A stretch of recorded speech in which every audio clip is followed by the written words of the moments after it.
배터리가 커지면 충전이 오래 걸리죠. 스마트폰보다 전기차가 더 오래 걸리고 전기차보다 ESS가 더 오래 걸립니다. 당연한 겁니다.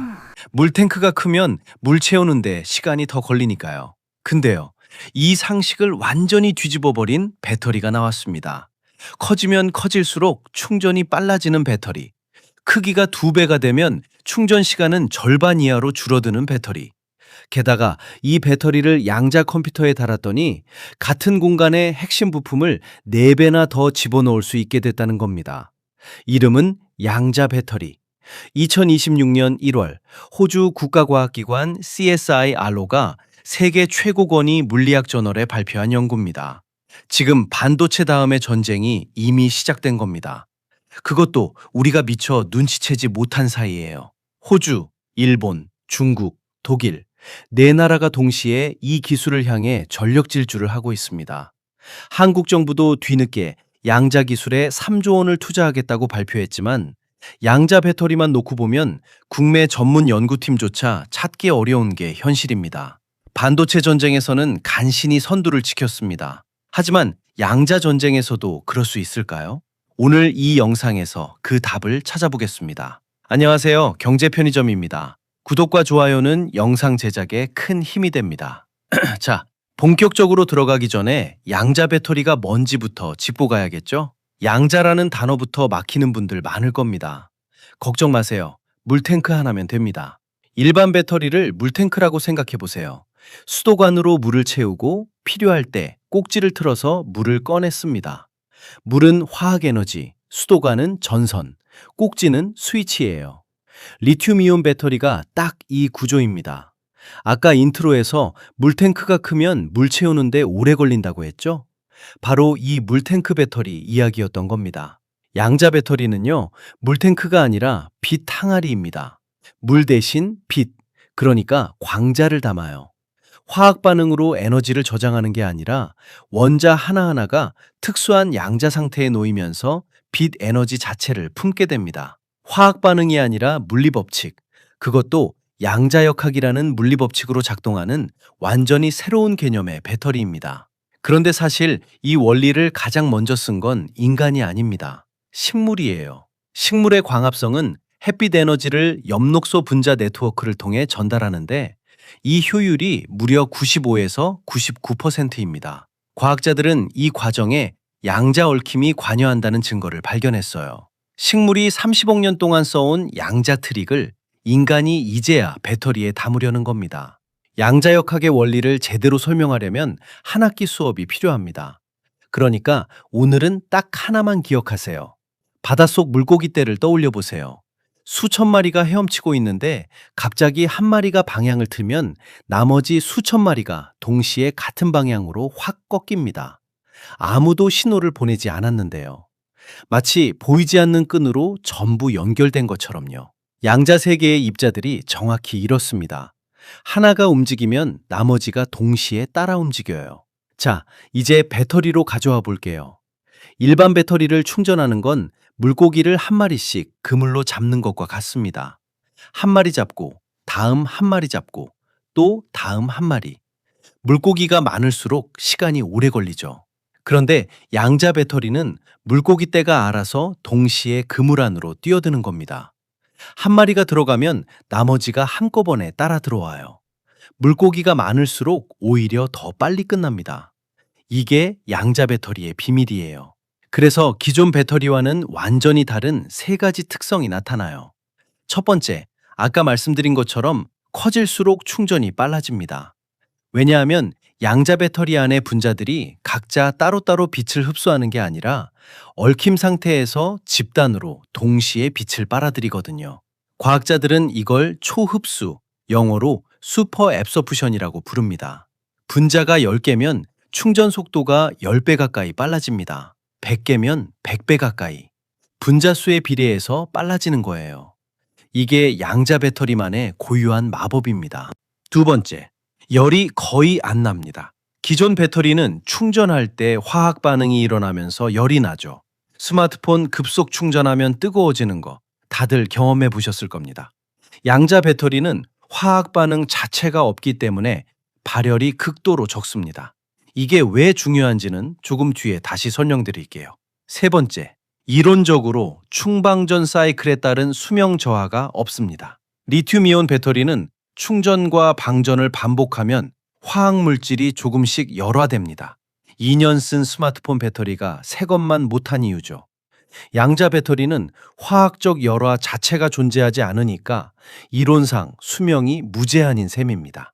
자, 여기까지 들으면 이런 생각이 드실 겁니다. 그래, 신기한 건 알겠는데 이게 대체 왜 지금 난리인 거냐고. 양자 배터리 개념 자체는 사실 꽤 오래됐거든요. 2013년에 폴란드와 벨기에 과학자들이 처음 이론을 제안했습니다. 13년이나 됐나는데 왜 하필 지금일까요? 여기서 잠깐 하나만 여쭤볼게요. 여러분이 충전기 두 개를 갖고 있다고 칩시다. 하나는 강력한 고속 충전기, 하나는 느린 보조 충전기. 어떤 걸 먼저 꽂으시겠어요? 당연히 강한 거 먼저죠. 그런데요, 2023년 도쿄대학교 연구팀이 이 상식을 부숴버렸습니다. 이 팀은 양자 중첩을 이용해서 충전기 A가 먼저인 동시에 B가 먼저인 상태를 만들었어요. 충전 순서 자체를 양자적으로 겹쳐버린 겁니다. 결과요, 약한 충전기가 강한 충전기보다 더 많은 에너지를 더 높은 효율로 채웠습니다. 강한 게 이기는 게 아니라 순서를 섞는 게 이기는 세상. 이건 단순한 실험 결과가 아니라 에너지를 다루는 규칙 자체가 바뀔 수 있다는 신호탄이었습니다.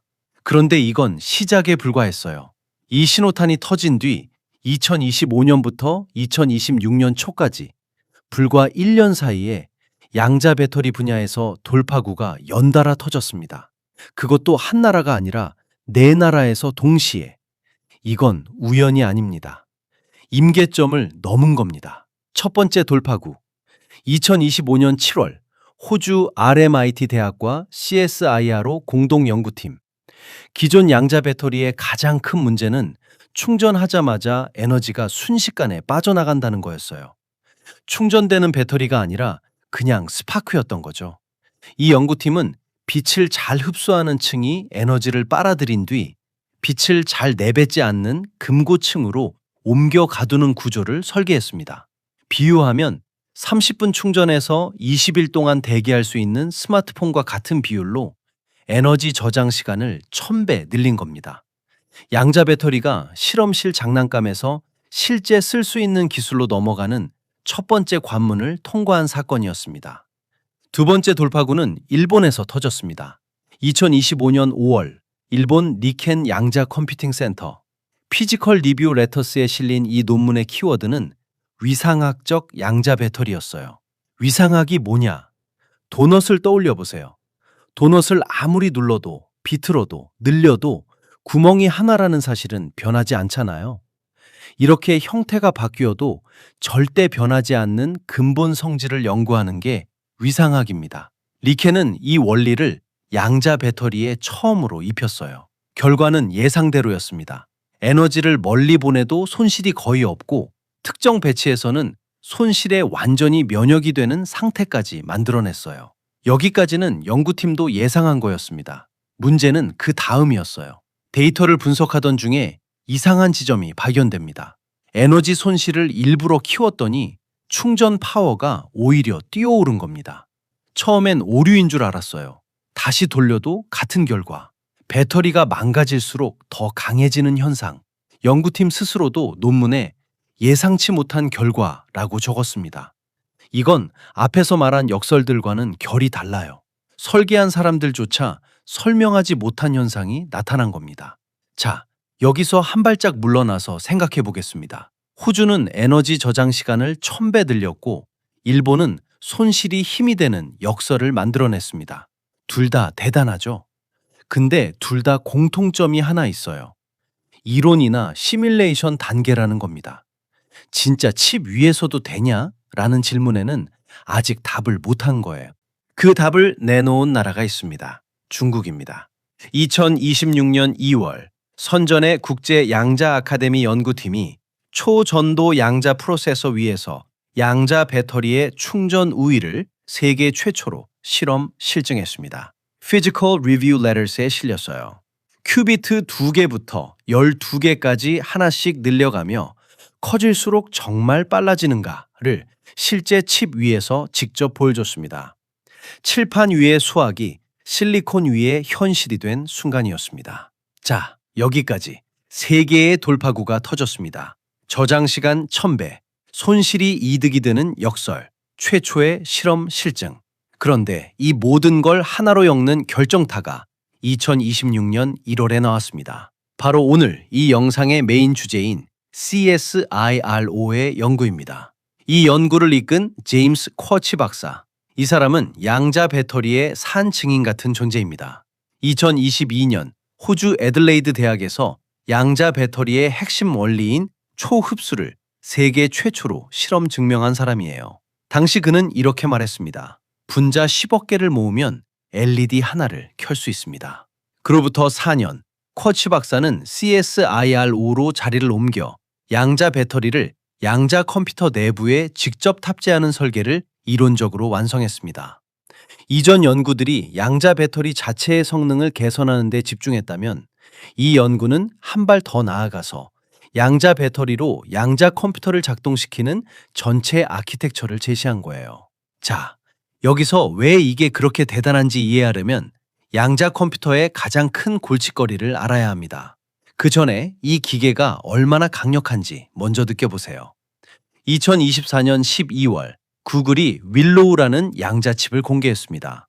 이 칩이 5분 만에 풀어낸 문제를 세계 최고 슈퍼컴퓨터로 풀면 10의 25제곱년이 걸립니다. 우주 나이의 7천억 배예요. 이 정도 잠재력을 가진 기계입니다. 문제는 이 괴물을 더 크게 만들려면 상상을 초월하는 냉각이 필요하다는 겁니다. 양자 컴퓨터의 최대 적은 해커가 아닙니다. 냉장고예요. 영하 273도를 유지하는 희석 냉동기라는 장비가 필요한데 한 대가 방 하나 크기에 전력 25kW, 가격이 7억에서 40억 원입니다. 큐비트는 비눗방울처럼 예민해서 온도가 조금만 올라가도 양자 상태가 깨져버리거든요. 큐비트를 늘리면 냉각도 기하급수적으로 커져야 합니다.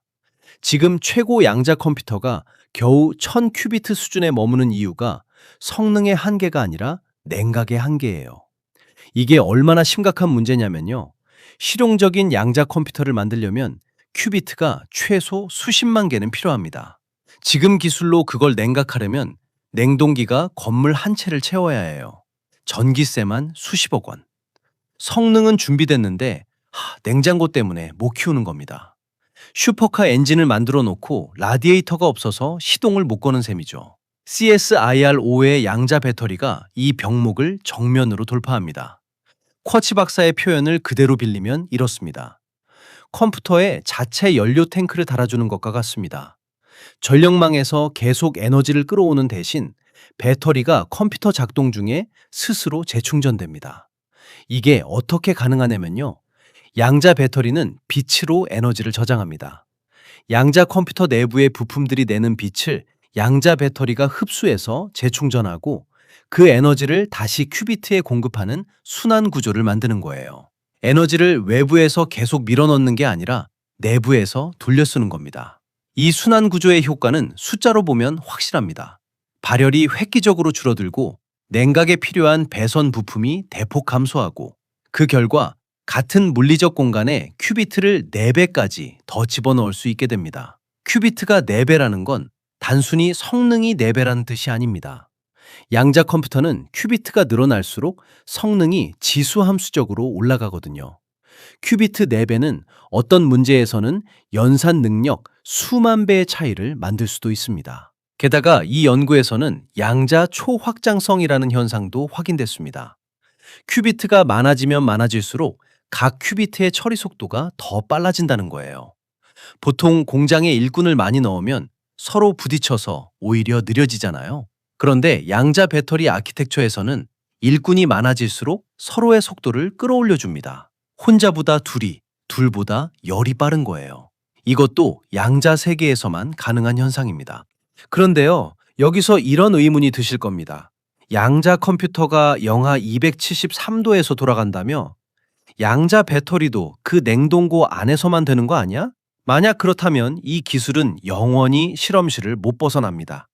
아무리 성능이 좋아도 영하 273도짜리 배터리를 태양광 패널이나 스마트폰에 달 수는 없으니까요. 이게 양자 배터리의 진짜 아킬레스건이었습니다. 10년 넘게요. 그래서 커치 박사가 한 일이 있습니다.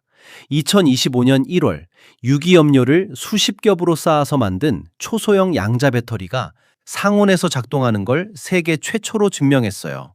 충전, 저장, 전력 생성, 배터리가 해야 할 모든 걸 우리가 사는 온도에서 해낸 겁니다. 독일 아우크스부르크 대학도 상온 프로토타입을 발표했고 호주 RMIT의 1000배 수명 연장 실험도 상온이었습니다. 정리하면 이렇습니다. 양자 컴퓨터 안에서 쓰는 양자 배터리는 아직 극저온이 필요합니다. 하지만 그건 배터리 문제가 아니라 양자 컴퓨터 자체가 극저온 기계이기 때문이에요. 양자 배터리는 그 냉동고 안의 효율을 극적으로 끌어올리는 역할을 하는 거고요. 그리고 양자 컴퓨터 바깥, 그러니까 우리가 실제로 사는 세상에서 쓸 양자 배터리는 이미 상온의 문을 열었습니다. 자, 여기까지가 기술 이야기입니다. 그럼 이 기술이 실험실을 나와서 가장 먼저 바꿀 건 뭘까요? 전기차? 아닙니다. 양자 컴퓨터? 그것도 아니에요. 태양 전지입니다. 지금 태양광 패널의 가장 큰 약점이 뭔지 아세요? 흐린 날이면 효율이 곤두박질 친다는 겁니다. 빛이 약하면 발전도 약해지니까요. 근데 양자 배터리의 초흡수를 떠올려 보세요. 분자들이 집단으로 동시에 빛을 빨아들이는 능력. 이걸 태양광 패널에 입히면 흐린 날에도 빛을 짜내듯 흡수할 수 있게 됩니다. 커치 박사가 2023년에 직접 밝힌 로드맵이 있어요. 3년에서 5년 안에 실용기기를 만들겠다고. 계산해보면 2026년에서 2028년, 지금 이 순간이 바로 그 타임라인 위에 있는 겁니다.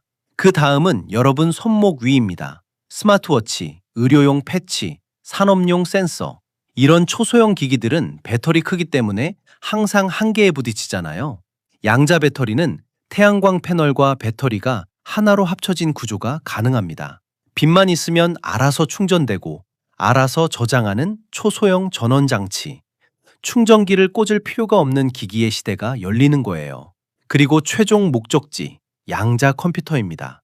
CSIR로의 아키텍처가 실증까지 성공하면 냉각 병목이 풀리고 양자 컴퓨터 상용화 자체가 앞당겨집니다. 이게 얼마짜리 시장이냐? 유럽 특허청과 OECD 전망으로 2035년까지 930억 유로, 우리 돈으로 130조에서 140조 원입니다. 2024년 한국 반도체 수출액이 200조 원이었으니까 양자 기술 하나가 반도체 수출의 절반을 훌쩍 넘는 시장을 만든다는 거예요. 130조 원짜리 시장, 호주, 일본, 중국, 독일이 달려들고 있습니다. 여기까지 들으시면 흥미로운 기술 이야기로 느껴지실 수 있어요. 근데 지금부터는 좀 불편한 이야기를 해야 합니다. 한국은 어디에 있는 겁니까? 불편한 사실부터 말씀드리겠습니다. 양자 배터리만 놓고 보면 한국에는 지금 이 주제를 전문적으로 연구하는 팀이 사실상 없습니다. 호주 CSIR로는 10년을 파왔고, 일본 니케는 새로운 이론의 장을 열었고, 중국은 실험, 실증까지 끝냈는데 한국은 검색해도 논문이 안 나옵니다. 과기정통부 이창윤 차관도 직접 인정했어요. 핵심 기술 역량과 인력이 부족하다고. 2026년 1월 정부가 양자 종합계획을 발표했습니다. 2035년까지 3조 원 투자, 인력 1만 명 양성, 퀀텀칩 제조 세계 1위, 삼성, LG, SK텔레콤, KT, 한화까지 참여하는 협의체도 출범시켰고 키스티의 아이온큐에 100큐비트급 양자 컴퓨터도 들여옵니다. 현대자동차는 이미 2022년부터 아이온큐와 손잡고 양자 시뮬레이션으로 배터리 화학 반응을 연구하고 있고요. 숫자만 보면 뭔가 하고 있는 것 같죠? 근데 비교를 해봐야 합니다. 한국 3조 원, 유럽은 수조 원, 미국과 중국은 그 이상. 그리고 더 중요한 건 돈이 아니라 시간이에요. 1983년 이건희 회장이 반도체 투자를 결정했을 때 세계는 비웃었습니다. 한국이 반도체를 한다고? 거기서 선두까지 오는데 20년이 걸렸어요. 그 20년의 시작이 있었기 때문에 지금의 삼성이 있는 겁니다. 양자 배터리는 그 20년의 첫 해, 첫 달, 시작점조차 아직 못 찍은 상태입니다. 그런데요, 역설적으로 여기에 한국의 기회가 있습니다. 양자 배터리는 전 세계적으로도 아직 초기 단계예요. CSIRO의 발표도 이론적 모델링이지 공장에서 찍어내는 제품이 아닙니다. 모든 나라가 출발선 근처에 있어요. 그리고 한국에는 다른 나라에 없는 게 하나 있습니다. 세계 1위 배터리 제조 생태계. 양자 배터리의 원리를 알아내는 건 과학자의 일이지만 그걸 수백만 개 찍어내는 건 제조의 일이거든요. 호주가 원리를 만들고 한국이 양산하는 시나리오 가능합니다. 하지만 원리조차 이해하는 사람이 국내에 없으면 양산할 기회 자체가 안 옵니다. 2019년 일본이 반도체 소재 수출을 막았을 때의 그 불안 기억하시죠? 양자 시대에 그 위치가 고착될 수 있어요. 남이 만든 양자 배터리를 수입하고 남이 설계한 양자 컴퓨터를 빌려 쓰는 나라. 지금 안 움직이면 그렇게 됩니다. 커질수록 빨라지는 배터리, 약한 충전기가 강한 충전기를 이기는 배터리, 에너지 손실이 오히려 힘이 되는 배터리. 양자 배터리는 우리가 알던 에너지의 상식을 하나씩 뒤집고 있습니다. 식물이 30억 년 전부터 써온 양자의 비밀을 인간이 겨우 13년 전에 알아냈습니다. 그리고 지금 호주, 일본, 중국, 독일 네 나라가 그 비밀을 기술로 만드는 경쟁에 뛰어들었습니다. 1983년 반도체, 2000년대 배터리. 한국은 두 번의 전쟁에서 남들보다 늦게 출발하고도 이겼습니다. 양자 전쟁에서도 그럴 수 있을까요? 솔직히 지금 상태로는 모릅니다. 하지만 한 가지는 확실합니다. 출발선에 서지 않은 사람은 절대 이길 수 없다는 거. 지금이 출발선에 설 마지막 기회입니다. 여러분은 어떻게 생각하시는지 댓글로 알려주세요. 오늘 영상이 도움이 되셨다면 구독과 좋아요, 그리고 알림 설정까지 꼭 부탁드립니다. 경제편의점이었습니다.